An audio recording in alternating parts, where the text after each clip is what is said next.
زانت الأفراح في أحلى الليالي، وقبلت أم العروسة كالأميرة، وقفوا من حولها عز وجلالي.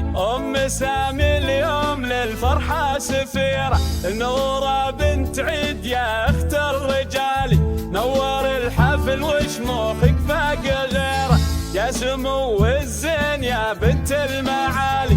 اقبلي والكل صفوا لك مسيرة، اقبلي والكل صفوا لك مسيرة. زانت الأفراح في أحلى الليالي، وقبلت أم